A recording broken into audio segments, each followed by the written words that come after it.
우리는 6.25 전쟁이 발발한 지 올해로 70주년을 맞이하는 해가 됐습니다. 그 참혹한 전쟁의 역사를 실제 체험하신 분은 나이가 80이 넘으신 분이야 조금 기억이 되실 것 같아요. 그때 나이가 10살 정도니까. 그래도 10살 때도 기억이 잘 안 나거든요. 한 15살 정도 되면 조금 구체적으로 기억이 나지 않을까. 그래서 85세 이상 되신 분들은 6.25의 참상을 좀 알고 계실 것 같습니다. 그러나 70세가 되지 아니하신 대부분의 사람들은 전쟁을 경험하지 못한 세대로 살고 있습니다. 그래서 신을 부정하고 오직 유물주의 사관에 의해서 독재 정권 하에서 움직여지는 이 공산당 정치에 대한 고통을 알 리가 없습니다. 1950년 6월 25일 주일입니다. 새벽 4시에 남침 암호가 발령됐습니다.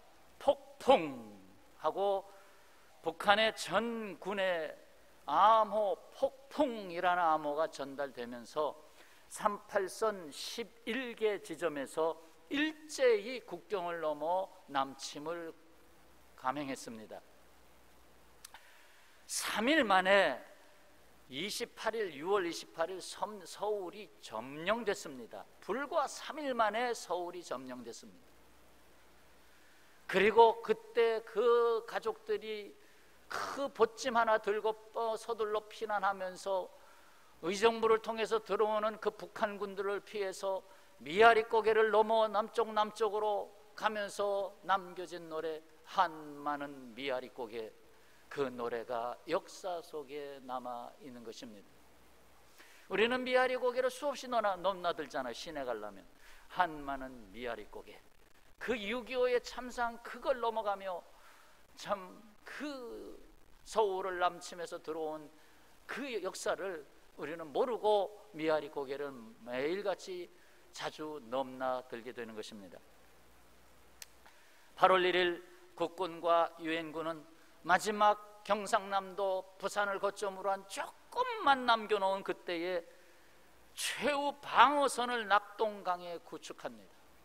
8월 1일 낙동강 최후 방어선. 그리고 그 유명한 인천 상륙작전이 9월 15일 유엔군 7만여 명과 전함 260여 척을 통해서 상륙에 성공합니다. 크로마이트라고 하는 암호명을 통해서 일시에 상륙작전이 펼쳐졌습니다. 그래서 북한 인민군의 한반도 전역을 정복하고 있는 그 허리를 자르고 12일 만에 서울을 다시 재탈환하게 됩니다. 그리고 10월 25일 이제 북한군의 열세로 말미암아 쫓겨가고 있을 때에 생각지 않게 중공군이 들어오게 됩니다. 그래서 26만 명의 중공군이 6.25 전쟁에 개입한 날이, 전투가 시작된 날이 10월 25일입니다. 이렇게 전쟁의 혈흔을 남긴 채 전쟁 발발 1129일, 전쟁 날수 1129일, 만 3년 하고도 1개월 동안 지속된 전쟁이었습니다. 그래서 1953년 7월 27일 오후 10시 휴전협정에 조인함으로 모든 전쟁이 잠을 자게 됩니다. 휴전에 들어가게 된 거죠. 그러나 이 6.25 전쟁은 너무 희생이 컸습니다. 국군 62만 명, 유엔군 16만 명, 북한군 93만 명, 중공군 자꾸 들어와가지고 결국 100명이 숨을 거뒀습니다. 민간인 250만 명, 전쟁고아 10만 명, 이산가족 1000만 명의 피해를 남기게 됐습니다. 당시 남북한 인구가 3천만 명이었는데 절반을 훌쩍 뛰어넘는 1900만 명이 이런저런 피해를 입게 됐습니다. 한국 기독교 목회자만도 수백 명이 피살되었습니다. 특히나 기독교 교인들을 집단 학살한 사건들이 있습니다. 전남 영암읍교회에서는 신도 24명을, 옥구에서는 20여 명의 신도를, 전남 임자도에서는 100여 명씩 구덩이를 파고 양민과 교인을 그대로 학살해 버렸습니다. 충남 논산의 병천교에서는 1살부터 시작해서 육순 노인에 이르기까지 60여 명의 교인을 학살했습니다. 참으로 여기저기에 기독교인들의 많은 박해를 겪어야 했습니다. 잘 아시는 대로 일제하에서 2명의 아들을 잃은 손양원 목사님은 50년 9월 28일 인민군에 의해서 총살을 당했습니다. 우리나라는 일제 식민지의 고통과 6.25 전쟁의 피 흘림과 전후의 보릿고개의 배고픔을 지나 오늘 세계 10대 선진국 대열에 올라서게 됐습니다. 놀라운 일이죠. 지금 우리나라는 전쟁이 끝나지 않은, 언제 다시 전쟁의 포화가 터질지 모르는 휴전 상태에 있습니다. 남북이 통일을 원하지만, 꿈에도 소원은 통일하고 부르지만, 막상 현실로 돌아오면, 꿈이 아닌 현실로 돌아오면 통일은 요원한 것입니다. 왜냐하면 어느 한쪽으로 치우칠 수가 없기 때문에. 공산주의로 갈 것이냐, 민주주의로 갈 것이냐. 우리는 민주주의를 가기를 원하지만 저쪽에서는 공산주의를 버리지 않을 겁니다. 그러니까 통일이 되지 않습니다. 그래서 뭐 연방제다 어쩌고 저쩌고 나오지만, 연방제 대통령은 틀림없이 북한에서 나올 겁니다. 왜? 거기는 100% 찬성이니까. 그래서 연방제 통일이 되면 공산주의로 갈 수밖에 없습니다. 그 이념의 차이가 너무 큽니다. 더군다나 크게 벌어진 무려 45배의 경제 규모의 차이. 북한과 남한의 경제 규모가 45배나 납니다. 수출도 170배 이상의 수출량이 다릅니다. 1인당 GNP 국민소득은 23배 이상의 차이가 납니다.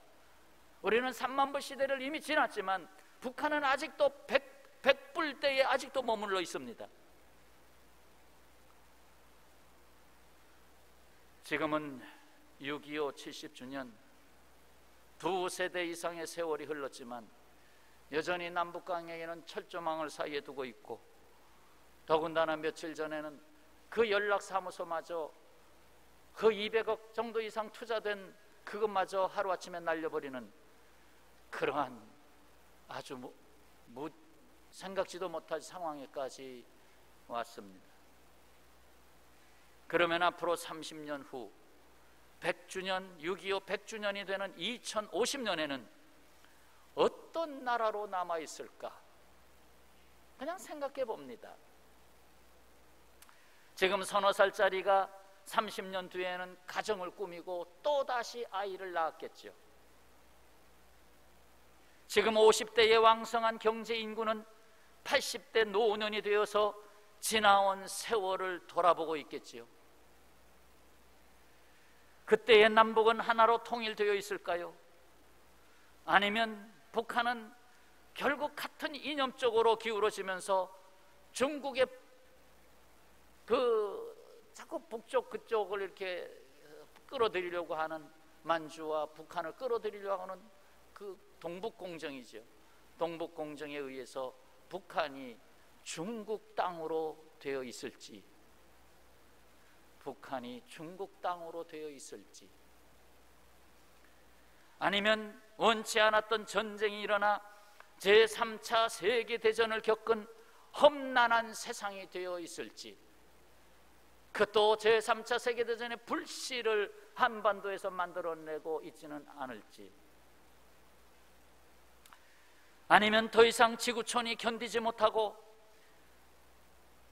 인공지능 시대에 완전히 인간의 삶이 인공지능에 다 넘겨주고 결국 인간이란 무엇인가, 그리고 대면하는 사회가 비대면 사회로 점점 깊어지면서 인간의 만남이 깨지고, 그러다 보니까 결국 하나님이 원하시는 인간의 삶이 다 망가져 버리는, 결국 하나님께서 더 이상 이 세상을 존재시킬 수가 없겠다 해서 그때쯤 6.25 100주년을 맞이할 그때쯤에는 이미 지구의 종말이 이미 끝나 있을지,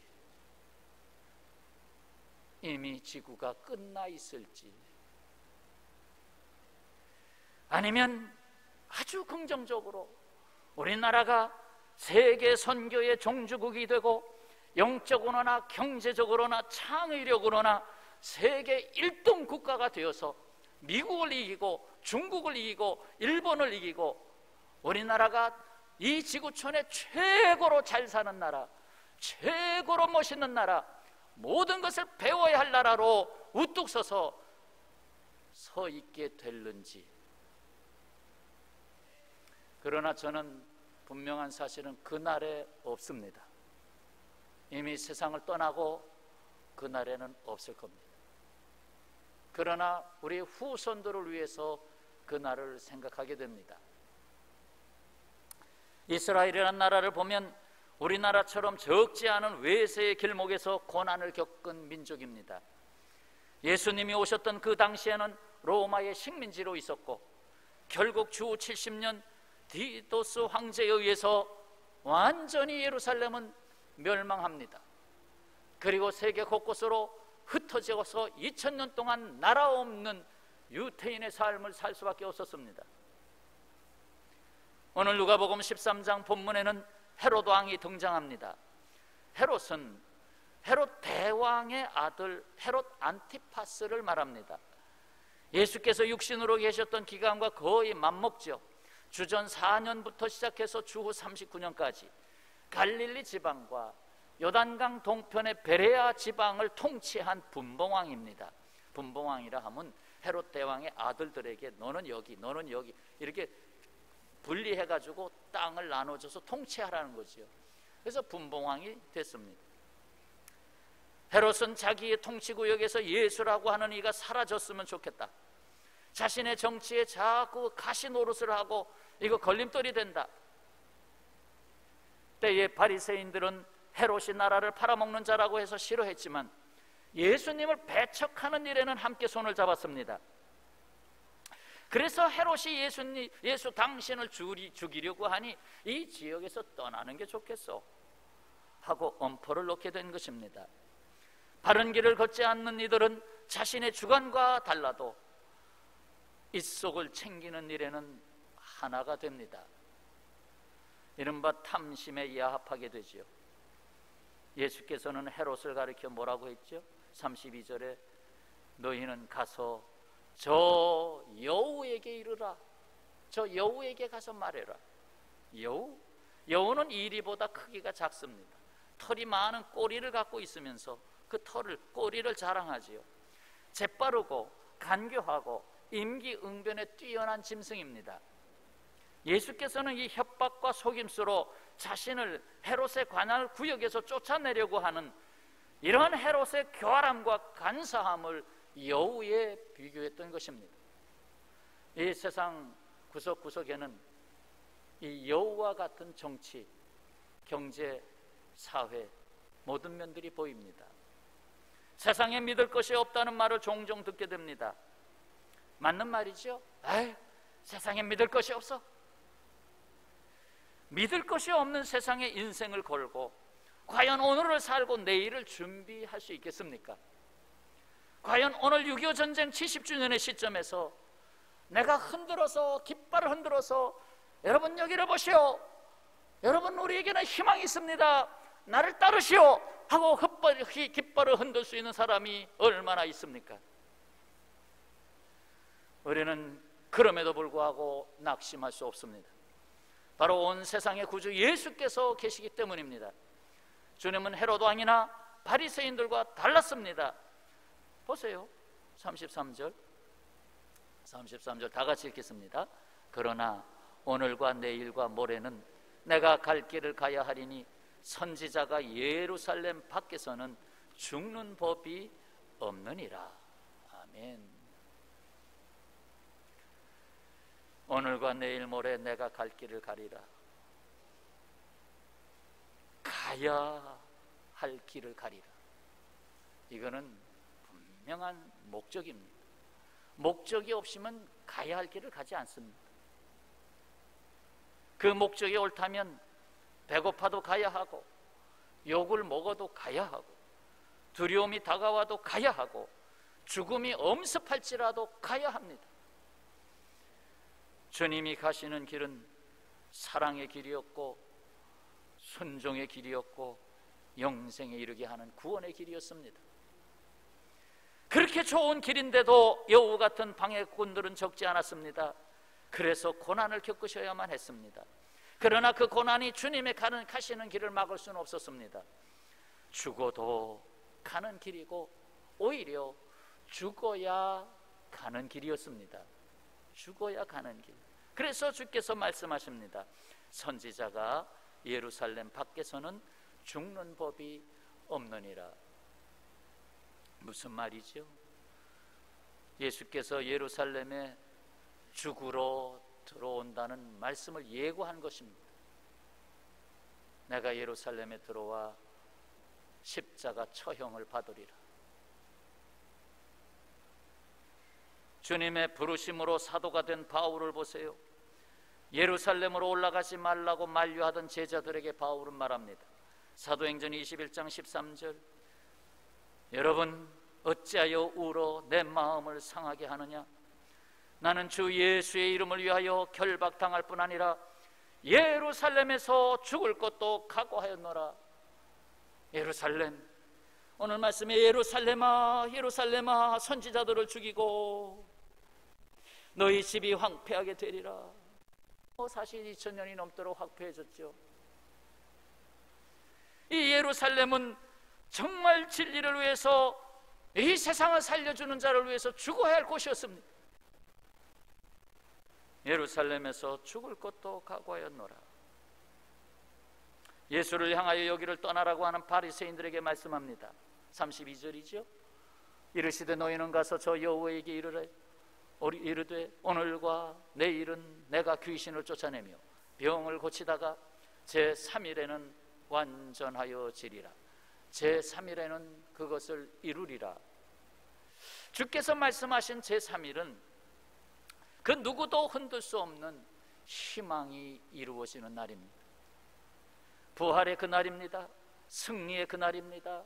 하나님의 뜻을 완성한 그날입니다. 작심삼일, 인생을 돌아보면 작심삼일, 오히려 그 3일은 아유 또 안 되네, 아유 내가 마음으로 결심을 했는데 또 무너지네. 작심삼일로 그치는 바람에 나는 겨와 같은 인생이 아니라 죽음에서 부활하는 그 3일이 있습니다. 그렇습니다. 이 3일이 석 달이 될 수도 있고 3년이 될 수도 있고 6.25 100주년의 해인 30년, 2050년 그 훗날이 될 수도 있습니다. 우리는 노래합니다. 예수의 이름으로 나는 일어서리라. 주가 주신 능력으로 나는 일어서리라. 원수가 날 행해와도 쓰러지지 않으리. 주가 주신 능력으로, 주가 주신 능력으로, 주가 주신 능력으로 일어서리. 아멘. 사랑하는 여러분, 가야 할 길이 있는 사람의 하루는 길지 않습니다. 가야 할 길이 있는 사람의 하루는 너무 짧습니다. 그러나 가야 할 길이 없는 사람은 하루가 무료합니다. 짜증스럽고 아이고 지긋지긋하고. 그러나 가야 할 길이 있는 사람 하루는 짧습니다. 오늘과 내일 모레는 내가 갈 길을 가야 하리니, 오늘로부터 시작되는 미래입니다. 오늘로부터 시작되는 미래. 스위스 사상가 칼 힐티는 인간 생애의 최고의 날은 자기 인생의 사명을 자각하는 날이라고 했습니다. 하나님이 나를 이 목적에 쓰겠다고 작정한 그 목적을 깨닫는 것이라 했습니다. 최고의 날, 내게 주신 생명의 가치를 깨닫는 날, 나는 무엇을 위해서 살아야 되는가를 알게 되는 날, 이게 최고의 날이죠. 사명감이 있는 자에게는 거룩한 부담감이 있습니다. 거룩은 하나님께서 구별하심으로 부름에서 시작됩니다. 하나님께서 나를 구별하시고 불러내심으로 비로소 거룩이라고 하는 삶으로 초대받게 됩니다. 다르다라는 거예요. 나는 저 세상의 일반 사람들과 다른 삶을 살게 됐다는 거예요. 그러므로 거룩한 사명은 우리를 기도의 자리로 불러드립니다. 약속의 말씀을 의지하고 하나님의 뜻에 이끌림을 받기 위해서 기도를 하게 됩니다. 내 생각대로 내가 일을 하면 내가 일을 하게 되지만 그 결과는 스스로 책임져야 되고, 우리가 기도하면, 내가 기도하면 하나님이 일하십니다. 내게 맡겨라 말씀하셨어요. 인간의 생각으로 일해서 좋은 결과를 얻은 일이 얼마나 될까요? 사회, 정치, 경제 모든 면에서 그렇습니다. 성경은 할 일이 없어서 기도하라고 하지는 않습니다. 야, 요즘 할 일이 없냐? 기도 좀 해라. 아니에요. 할 일이 많아서 기도하는 겁니다. 예레미야서 33장 3절, 너는 내게 부르짖으라. 내가 내게 응답하겠고 내가 알지 못하는 크고 은밀한 일을 내게 보이리라. 아멘. 내가 알지 못하는, 사람들은 내가 알고 있는 것으로 판단하고 내가 알고 있는 것을 선택합니다. 그러나 하나님 말씀합니다. 내가 알지 못하는 크고 은밀한 일을 내게 보이리라. 숨겨놓은 것이 있다. 너의 인생에 아직 펼치지 않은 부분이 있다. 내가 펼쳐줘야 된다. 나폴레옹의 군대가 어느 마을을 통과할 때의 일이었습니다. 예수님을 잘 믿는 과부가 아이들과 함께 살고 있었지요. 그녀는 군대가 들어와서 약탈을 하고 아이들을 잡아갈까 봐 두려웠습니다. 그래서 그날 밤 아이들과 함께 가정 예배를 드리면서 이렇게 기도합니다. 하나님, 우리 집 주위에 성벽을 쌓아 우리를 적에게서 지켜 주옵소서. 성벽을 쌓아 주옵소서. 잠자리에 들던 아이들이 엄마에게 묻습니다. 아까 엄마가 성벽을 쌓아달라고 기도드렸는데 그게 무슨 뜻이야? 아침이 되었습니다. 아이들은 어머니의 기도가 무엇인지를 알게 됐습니다. 밤사이에 하나님은 엄청난 눈을 내리셨습니다. 집 주위 전체를 다 눈으로 덮어버렸습니다. 성벽을 쌓은 것이요. 비로소 알았습니다. 그게 무엇인지. 지금 코로나가 두려운 것이 아닙니다. 코로나를 너무 두려워해서 더 큰 문제가 왔죠. 대면이 돼야 될 걸 전부 비대면으로 하는 문제. 그러다 보니까 경제가 무너졌죠. 수많은 실업자가 나왔죠. 사업을 조그맣게 열었던 사람들이 한숨만 쉬게 됐죠.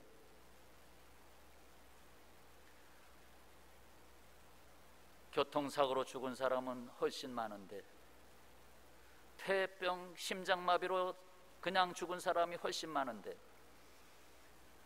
코로나를 너무 두려워하기 때문에 더 큰 두려움이 왔습니다. 코로나로 인하여 기도하는 것과 기도의 능력을 잃어버리는 것이 더 큰 두려움입니다. 기도의 능력을 잃어버리는 것이 더 큰 두려움이다. 이 죄와 사망으로 흔들거리는 이 세상을 이기는 힘이 어디에 있습니까? 요한일서 5장 4절에서 무릇 하나님께로부터 난 자마다 세상을 뭐하느니라? 이기느니라. 누가 이겨요? 하나님으로부터 난 자가 이긴다는 거예요. 그러면 화답해 보세요. 여러분은 하나님께로부터 난 자입니까? 그러면 세상을 이긴다고 하는 건 정해진 거 아닙니까? 거기다가 그냥 이김이 아니고 무기를 줬잖아요. 승리는 이것이니 우리의 믿음이니라. 왜 믿음이 무기입니까? 내가 살지 아니하고 나를 구원하신 주님이 내 안에 살기 때문에, 내가 일하는 것처럼 보이지만 주님이 일하고 계시기 때문에, 그래서 승리하는 거 아니에요? 여러분, 모세가 큰 것이 아니라 모세의 하나님이 크신 겁니다. 다니엘이 큰 것이 아니라 다니엘의 하나님이 크신 겁니다. 다윗이 큰 것이 아니라 다윗의 하나님이 크신 것입니다. 그래서 다윗은 이렇게 기도했지요. 주 여호와여, 나는 누구이오며 내 집은 무엇이기에 나를 여기까지 이르게 하셨나이까? 이렇게 하셨나이까? 게르케 고르의 말처럼 인생은 20세에 시작하는 것도 40세에 시작하는 것도 아니라 바로 십자가에서 시작되는 것이다 라고 했습니다. 인생은 십자가에서 시작하는 것이다. 곧 내가 죽고 예수 그리스도로 말미암아 부활하는 그 삶으로 시작되는 것이다. 십자가의 정신이 불타오르지 않는다면 결코 우리는 가야 할 길을 찾지 못할 것입니다. 서울 녹본동 은평 평화공원이라는 공원이 있습니다. 군복 차림의 동상이 하나 세워져 있습니다. 6.25 전쟁 첫 해인 1950년 9월 22일 서울 탈환 작전 때 녹본리 전투에서 28세의 젊은 나이로 전사한 미 해군 대위 윌리엄 해밀턴 쇼를 기리는 동상입니다. 이 동상은 6.25 전쟁 60주년 지난 10년 전이죠. 2010년에 독재가들에 의해서 세워졌습니다. 동상에는 사람이 친구를 위하여 자기 목숨을 버리면 이보다 더 큰 사랑이 없나니 라는 성경 규절이 새겨져 있습니다. 그는 일제강점기 때 한국 선교사로 들어와 있었던 윌리엄 얼 쇼의 외아들입니다. 그는 1922년 6월 5일 평양에서 태어납니다. 그러니까 평양이 고향이죠. 그곳에서 고등학교를 마친 그는 미국 웨슬리안 대학을 졸업하고 2차 세계대전 중 해군 소위로서 노르망디 상륙작전에 참전합니다. 1947년 한국으로 다시 돌아와 해군사관학교 교관으로 근무하며 한국해안경비대 창설에 기여했습니다. 제대를 하게 됩니다. 하버드 대학에서 박사학위 과정을 밟는 중에 6.25 전쟁이 터졌습니다. 젊은 부인과 두 아들을 처가에다가 맡기고는 다시 군에 입대합니다. 이때 그는 부모와 주변 친구들에게 이렇게 말합니다.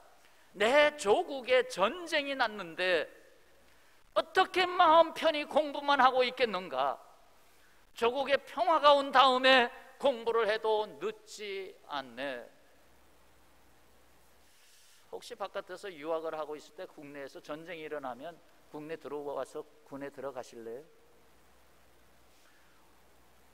아니면 아이고 잘 나와 있네, 나는 화를 면했네, 이렇게 말하실래요? 그는 오히려 조국으로 들어옵니다. 유창한 한국어로 메가더 장군을 보조하며 인천 상륙작전에 성공한 뒤에 그는 더 험한 해병대에 들어갑니다. 해병대로 보직을 바꿔서 서울 탈환에 나섰다가 인민군 매복조의 습격을 받아서 전사하고 맙니다. 28살의 나이에 그의 숭고한 사랑에 감명받은 미국 감리교인들이 아버지 윌리엄 쇼가 공동 창립한 대전 감리교 신학교, 지금은 모건대죠, 모건대. 거기에 윌리엄 해밀턴 쇼 기념교회를 건립합니다. 그의 부인은 남편 잃은 슬픔 속에서도 하버드 대학 박사 과정을 마치고 서울로 와서 이화여대 교수로 세브란스 병원 자원봉사자로 평생을 바칩니다. 아들과 며느리도 하버드대에서 한국사로 박사학위를 받고 내한에서 장학사업과 한미 학술교육에 힘썼습니다. 아버지는 한국 선교사로, 아들은 6.25 전쟁 전사자로, 남편을 잃은 부인도 평생 한국에 들어와 몸을 바쳤습니다. 이러한 이들의 희생이 오늘의 대한민국을 이룬 것입니다.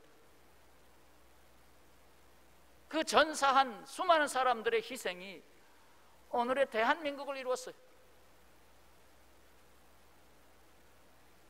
그러면 앞으로 30년 후에 그날을 위해 우리는 어떤 사람으로 살아야 되겠습니까? 내가 살고 있는 이 땅, 아이고 만족하는 사람이 얼마나 있습니까?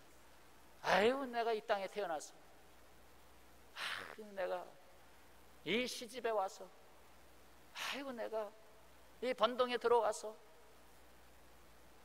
그러나 우리는 생각이 바뀌었습니다.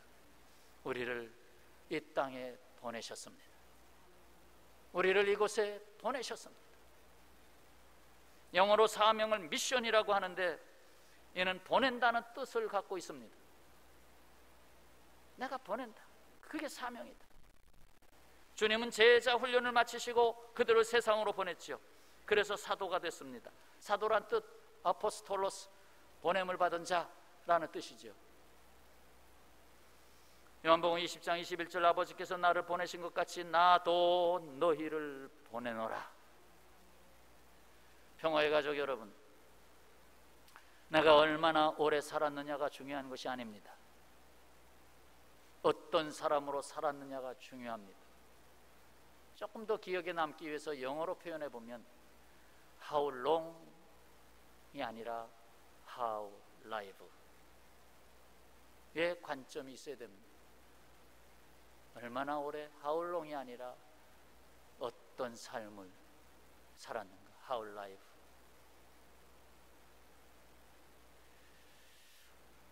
아마 평생 보험 많이 들으셨을 겁니다. 또 연금 나오는 직장 생활도 있고요. 그래서 한켠에는 그런 생각이 있죠. 은퇴하고 오래 살아야지. 다 빼먹을 거 빼먹고 죽어야지.